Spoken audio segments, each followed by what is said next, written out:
Hello and welcome to Foreign Policy Focus, episode 43. I am the show's host, Kyle, and with me today is Will Porter. Will is a writer at the Daily Sheeple. His work can also be found at Libertarian Institute and antiwar.com. Me and Will actually co-authored an article not that long ago on antiwar.com titled U.S. Killing Civilians in Battle for Mosul. In this article, me and Will really try to go through, point out all the civilian deaths, and just really cover what's been going on in Mosul. So there really hasn't been much news coming out of Mosul since mid-March. Will, can you kind of fill us in on what's going on? Yeah. Thank you for having me. The incident you're referring to in mid-March was March. There's a March 17th airstrike over the Al-Jadida district of Mosul.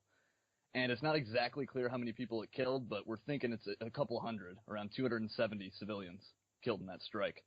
The New York Times says up to 200, WAPO says more than 100, but the Pentagon said only 14 killed there, and so that seems to be a preposterously low estimate of the 270 that we think were killed there. And so after that strike, the Pentagon actually put a pause on operations over the city to reevaluate the use of air power. And since then, it's not exactly clear. We can't tell yet if there's a drop in civilian casualties in the airstrikes, but we just need to wait.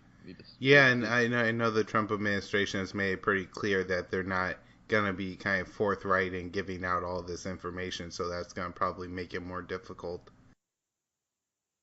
Right. So what's been the Pentagon's kind of response to the claims that they killed all those civilians? You said they only say there was 14 dead. How does that work? I know they had showed some videos saying that ISIS pushed the people into those buildings or something like that. Yeah. This is something that's weird to me, too. It's really inconsistent because the Pentagon claims that 14 were killed, but yet at the same time, they seem to want to make this excuse that the Islamic State, that militants pushed a bunch of civilians into the buildings. It's almost to explain the huge number of deaths. But if they're claiming only 14, then that's kind of inconsistent. However, a bunch of eyewitnesses have come out and said that that's absolutely not true. Nobody forced any civilians into these houses at all. They were Yeah, I had read that I guess the U.S. had destroyed a lot of the houses in the neighborhood, and so the people that were in there were all there because they had lost their houses. So what is the situation for the civilians who are still hopefully alive in Mosul? I know the old city is, I guess, under siege at this point. I hear door-to-door fighting. It doesn't sound very good. What's it like for just the common man trying to get by? Yeah, it's it's close quarters combat there. There's apparently, according to the UN, there's 400,000 people still trapped in western Mosul. But yeah, it's been extremely violent since last October, when operations began to retake the city. According to Iraq Body Count, it's a monitor organization. 8,600 people have died in the Nineveh province, where Mosul's located. So it's quite a few casualties there, and 355,000 at least displaced since last year. And for the civilians that are trapped in the city, I guess, is there any way to escape at this point, or are they kind of just shelter in place? It seems like they're trapped. I mean, people can try to make plans to escape, but ISIS pretty much does not allow anybody to leave. And this has created the situation where there's starvation and food shortages. Like last March, there were reports of people dying of starvation, like it's Yemen or something. Yeah, and I know the river, I guess, is it the Tigris that runs right through Mosul, was flooding, and then the pontoon bridges that they had built to replace the bridges the U.S. destroyed, I think, started to wash down the river. So the one way the civilians could have gotten out doesn't sound like that's really an option now either. Constantly. Yeah. All right. And do you know anything about the new front being opened up? I heard they, I guess they weren't making any progress trying to take the old city from the south, so they start to go into West Mosul from the northwest of the city. No, I haven't. But what I did hear, actually, I don't know if you saw this, but apparently Iraqi special forces have announced that their job is done or something. They're claiming that their operation is done there, but that doesn't mean fighting is done. But I don't know. I guess it means there's some change in operations there. Yeah, well, that's really interesting. I had not heard that. I just had seen that at one point they were claiming they had taken 90% of the city, but at the same time, I still haven't heard of the liberation of the was it the Grand or the Great Mosque in Mosul? Yeah, the Great Mosque of Yeah, Al-Nuri. and so I that was kind of the story I've been waiting for because I figured this will be really good. You know, the mainstream media in the U.S. will absolutely eat it up. But I haven't even heard the recapturing of that, so I imagine things are going really slow there. Right. That would be it'd be an extremely symbolic thing. For those who don't know, the Al-Nuri Mosque is where ISIS actually declared its caliphate. That's where they announced their creation of the caliphate. I think in 2014. Yep. All right, so we move on to the second article you have. It's run on libertarianinstitute.org on the blog there, right? Yes. And it's titled Canada, U.S. failed to put Syrian Al-Qaeda affiliate on terror list. And this came from a State Department memo that you translated yourself, Will? Yes, that's right. This document was prepared by the U.S. Special Envoy to Syria, this guy named Michael Ratney. The document is dated March 10th, 2017. And it's kind of strange, actually. This thing was published, I think the only place it's been published is the Twitter page of the U.S. Embassy in Syria. And I think the purpose of this document is it's addressing Syrians, because it was written in Arabic only. And it's essentially trying to tell Syrians that there's a particular militant organization in Syria called HTS, or Hayat Tahrir al-Sham. And this document is basically warning Syrians, like, don't trust these guys, this is Al-Qaeda. Okay, and so this when was this document? What was the date on the document? Okay, the document, it was published March 10th, 2017, but it was run on the Twitter page the next day on the 11th. And it kind of explains how HTS is an umbrella organization. It's not just a single group, it contains several groups. But it's saying that the main component, the core group within HTS, is the Al-Nusra Front, or what was originally called the Al-Nusra Front, which is the Syrian Al-Qaeda affiliate. And the sort of figurehead recently that was added to HTS is a guy named Abu Jabr Sheikh, but its real sort of operational leader is a guy named Abu Muhammad al-Jolani, and that's been the leader of Nusra for a long time. Now, Abu Jabr Sheikh, this guy is the former leader of Ahrar al-Sham, actually. That's another al-Qaeda-linked rebel group that the U.S. has supported. Last year, the Obama administration actually invited a senior official from Ahrar al-Sham for a meeting in D.C. Huh? Do you know who that was, or just a senior official? I forget the guy's name, actually. I think he was like their foreign minister or something.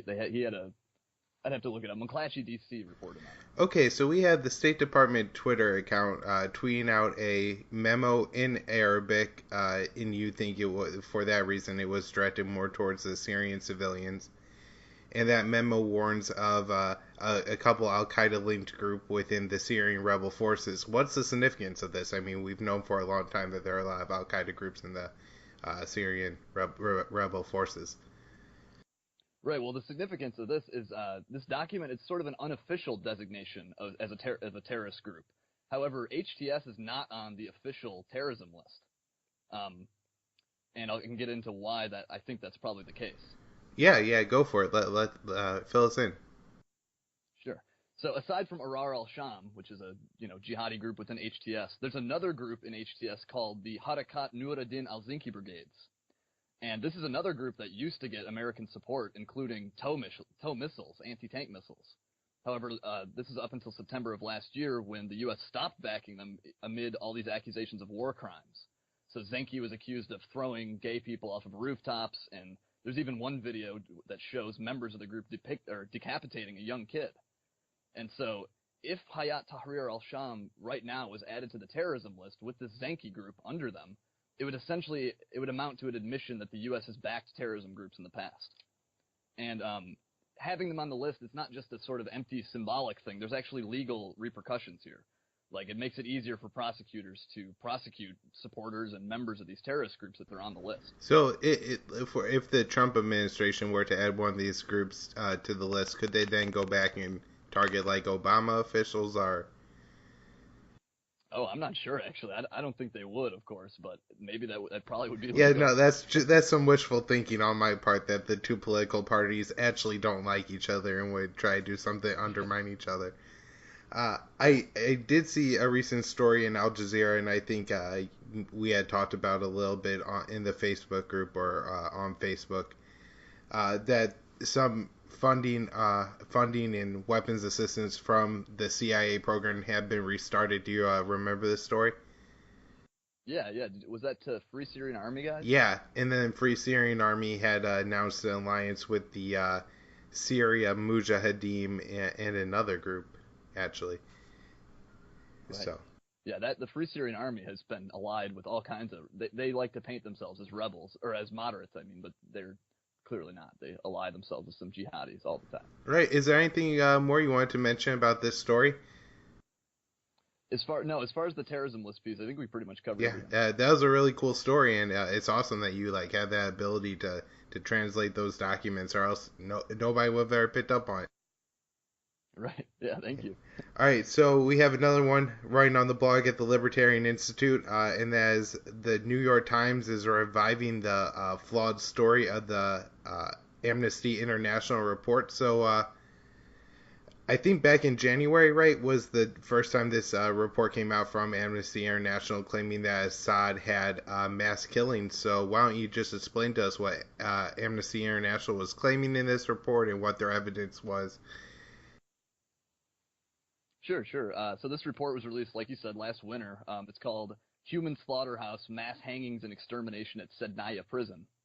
And the claim of this report is essentially that the Syrian regime is methodically killing thousands of prisoners at the Sednaya prison complex. And it's really there's an investigative reporter named Rick Sterling, and he's really done the good work here, picking apart this Amnesty report. But it's full of issues. The first issue is that this report really departs from Amnesty's typical research methods. Usually they have their own people on the ground doing research and collecting evidence, and they always usually cross-check all this information with every party involved. However, with this report, Human Slaughterhouse report, they did not do any of that. They did not have their own people on the ground. They're relying on people in Turkey and Syria, and they didn't cross-check their information with every party involved. They mostly just go with either rebel-friendly or rebel-affiliated groups or monitor organizations. And perhaps one of the most ridiculous claims in this report is Amnesty presents these satellite pictures of what they themselves label a martyr cemetery, and they show a couple pictures next to each other, claiming that the growth of the cemetery over the course of a year means that basically executed prisoners are being buried there. This is a mass grave. And the journalist I referred to, Rick Sterling, he actually cited an anti-regime dissident who would have no incentive to defend the Syrian regime, but he called Amnesty's claims silly beyond silly. And he said that even if Muhammad himself and Jesus and Hafez al-Assad, even if they all intervened, like there would never be a prisoner buried in this cemetery. This is only for Syrian soldiers. And he goes on to say that Amnesty's pictures actually damns their narrative, because what the pictures actually show are increased casualties from the Syrian army. At least 163,000 Syrian soldiers have died in this war, and that really cuts against Amnesty's portrayal of the war as this one-sided civilian slaughter. Absolutely, and so I mean, it just seems so ridiculous that they would claim that the Assad government was burying all these people in this cemetery and not even bother to look at what the cemetery was for and what the dynamics would be to bury a rebel, an executed rebel next to a soldier who gave his life for the cause. That seems like it would be something kind of obvious that AI should have caught. Yeah, it really makes no sense. And even this report even makes basic errors about the prison's basic layout and stuff. So it's really kind of a flawed report. So we have a flawed report that comes out and gets thoroughly debunked, and then the Trump administration comes out months later and suddenly has something to say about it. So what are they doing to revive the report? Yeah, so recently we had stories in the New York Times. It really made the rounds in all the mainstream media. But they're reviving the story because there are these declassified satellite photographs from over the last 4 years. And these photographs are of the Sednaya prison complex. And it's really preposterous. You really have to hear this. So the New York Times quotes a guy named Stuart Jones. That's the Assistant Secretary of State for Near Eastern Affairs. And this guy is talking about how one of these satellite photos from 2015, it shows snow on most of the roof of the prison complex, but there's one building that has less snow on the roof. And so he says that this indicates that there's an internal heat source in that building. And so basically, based on that alone, New York Times and this guy and Nikki Haley and every other official are running with this claim saying that there's some kind of crematory inside this building for disposing of dead bodies. And it's all without this amnesty report, there'd be nothing. They would have nothing to base this on. It would just be less snow on the roof. Huh? So how do we know this isn't a giant crematorium? I mean, it sounds like their evidence is weak, but do you have anything to rebut the evidence? I have no definitive evidence to say that there's no crematory in the building, but I don't think it's quite legit to just posit something that it looks like there's maybe a crematoria. You know what I mean? Like, to even make that claim, you'd really need a lot stronger evidence. So the burden of proof is on them. Yeah, absolutely. I was just wondering if there's anything like, oh, it turns out we know what the purpose of the heat source was or something like that. You never know. Sometimes they make really bad lies. So I guess the big question is that why would this claim come up again with evidence poorly supporting it again? Well, it seems to me that they're just bringing this up. They just want to have a steady drumbeat of, stories depicting the regime as bad. They constantly need to have, some story that's making the Assad regime look like it's a, war criminal and murdering people all the time. And now, I don't defend the Assad regime. I'm sure that they're responsible for all kinds of crimes, but you can't just make stuff up. You can't just, you know what I mean, just make these claims with no backing and then expect us to accept them. Yeah, I certainly wouldn't be surprised if, at the end of all this, we find out that Assad extrajudicially executed a couple prisoners. However, it doesn't seem that this mass grave type scenario is going on. Something like maybe you was seen under Clinton with like the Serbia crisis, I believe that was, where he started bombing because of the mass graves. And also maybe with the crematorium, they're edging for some Nazi symbolism to try to get the American people to feel compelled to prevent another Holocaust situation. Right, exactly. And you mentioned extrajudicial killings. The report also makes claims about that, but the report itself goes on to talk about how there actually is some kind of judicial process in place. And there's been subsequent reporting of people who were at the prison who've had some judicial process and were acquitted and released. And so it's obvious that there's some judicial process and there are people being acquitted. And it also cuts against the amnesty claim that everyone there is convicted. Well, yeah, I imagine if you have a prison where you're just killing people and burning them, then you're not going to be letting people walk out the front door to tell that story. Right, exactly. All right, is there anything else you wanted to mention about that story? Nope, that's all right. So I guess just in time, the Trump government administration got to demonize Syria a little bit right before they bombed some Syrian-allied troops. Yes.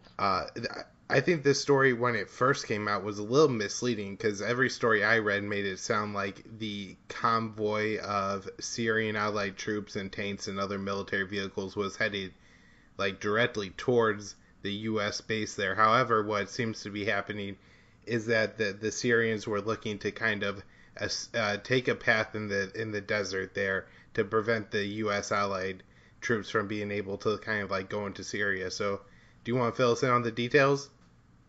Yeah, sure. This convoy you're referring to, it was a convoy of 27 tanks, and it belonged to a Shia militia group called Saeed al-Shahuda. And this is a group that's active in Syria and Iraq. And as you said, the convoy was not like you said, it was kind of misleading. The convoy was 15 miles away from this base in Al-Tanf. And this is all near the Iraqi and Jordanian border. However, this convoy was trying to establish a link because there's a highway that links Damascus to Baghdad, and this is a very important highway strategically for the Syrian government. And so they're trying to kind of get a foothold over there. And the U.S. government and U.S. and British special forces, they're training Free Syrian Army guys, I guess, in this base near Al-Tanf. And so they bombed the convoy when it approached. Yeah, I think one of the more important things we found out from this event occurring, though, was that there were U.S. and U.K. special operation forces there. Yeah. Yeah, that fact alone is significant. And so this occurred in Syria, but near where the Iraq, Syrian, and Jordanian border all come together. If these tanks were in Iraq, would they have been allied or supported by the United States at all? You would think, yeah, you would definitely think, because this same militia group is participating in operations against ISIS in Iraq. And of course, the Syrian regime and the American government have this apparently, ostensibly, have the same interest in Syria of expelling ISIS from Raqqa. And so you'd think they would be on the U.S. side in Iraq. Yeah, well, when I first read it, the first thing that came to my mind is how ridiculous would it be if a war got started between the U.S. and Syria because this militia was driving around uh, 15 miles to the northeast, and if it was 15 miles to the southwest, it would have been in Iraq, and uh, no problems. Yeah, They would have been allied right. with the U.S. The airstrikes would have been hitting the targets of the convoy, not the convoy itself.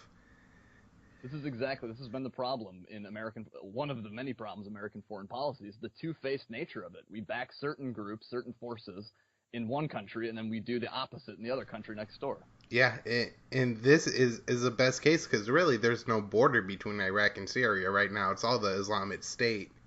And so Right. you're fighting a different ally and enemy in the east side of the Islamic State versus the west side of the Islamic State. It's really unbelievable. So when you heard about this attack occurring, what was your kind of initial reaction? Were you surprised by it? Yeah, what were your thoughts? Well, it was one of those things where I'm kind of shocked but not totally surprised. I mean, the U.S. last September actually bombed another Syrian position and killed 80 Syrian soldiers. And so the U.S. does not hesitate to bomb Syrian positions or allied positions when it suits them.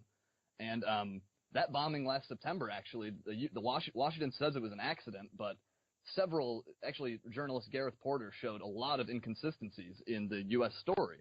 Apparently, the Air Force officers at the Combined Air Operations Center in Qatar, they misled the Russians of the location of the strike. They ignored intelligence that would have told them it was not Islamic State, but it was Syrian soldiers.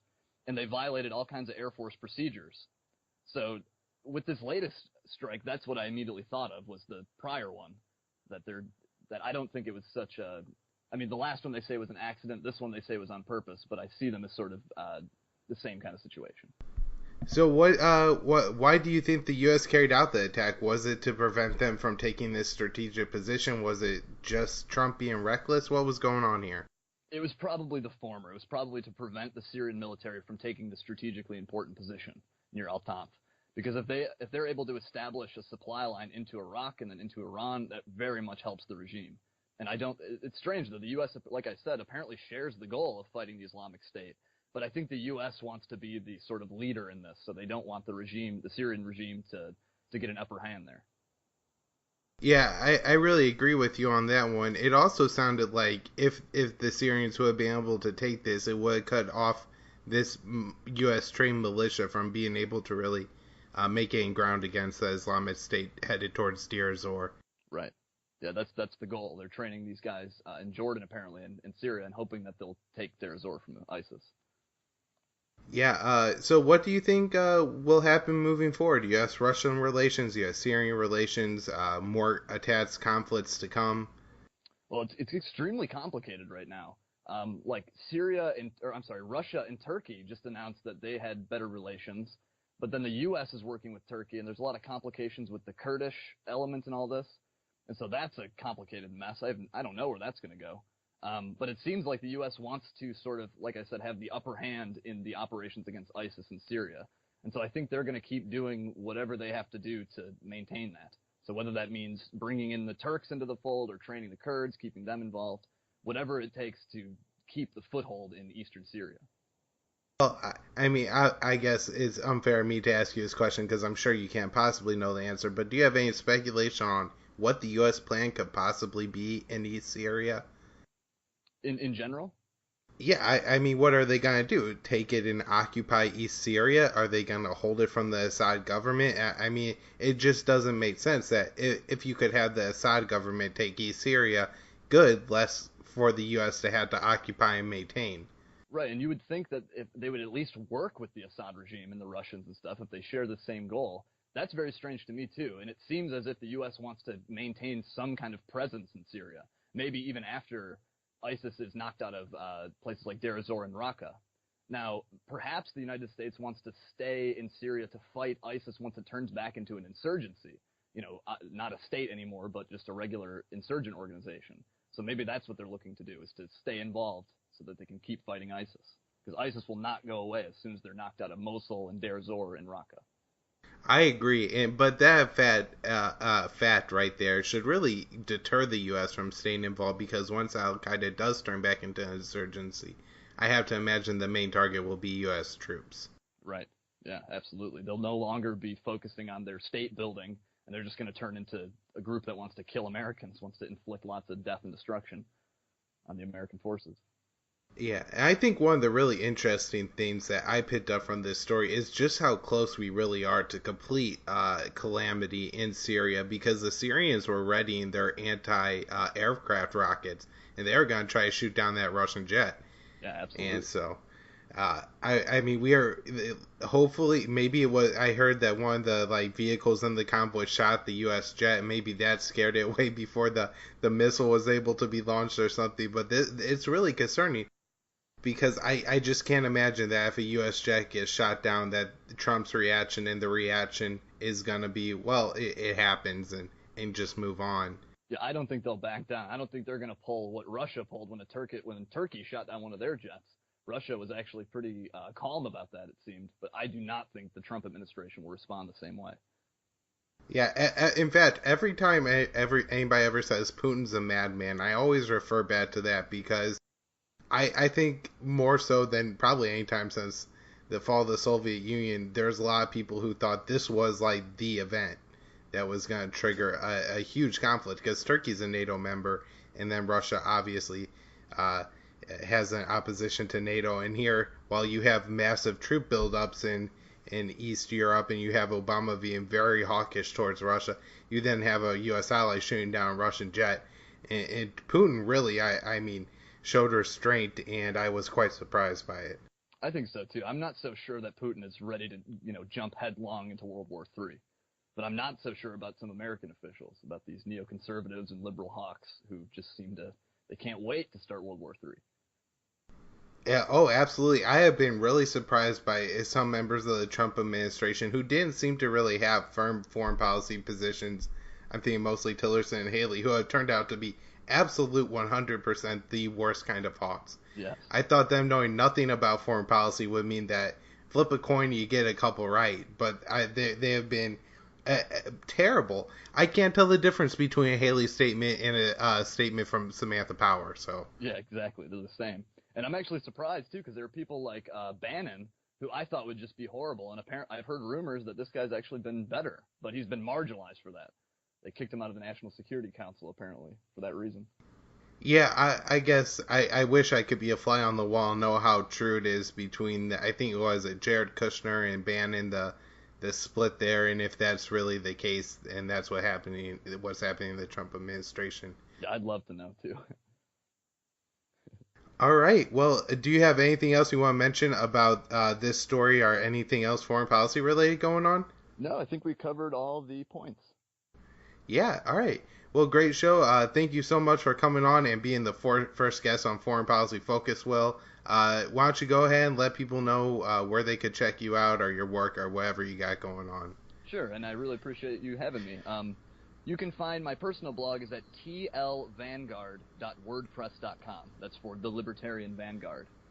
You can find some of my writing at the blog at the Libertarian Institute. You can find a lot of my writing in the Viewpoint section at antiwar.com. My Twitter handle is WKPANCAP, and I am a staff writer for a site called the Daily Sheeple, where I do daily news coverage 5 days a week.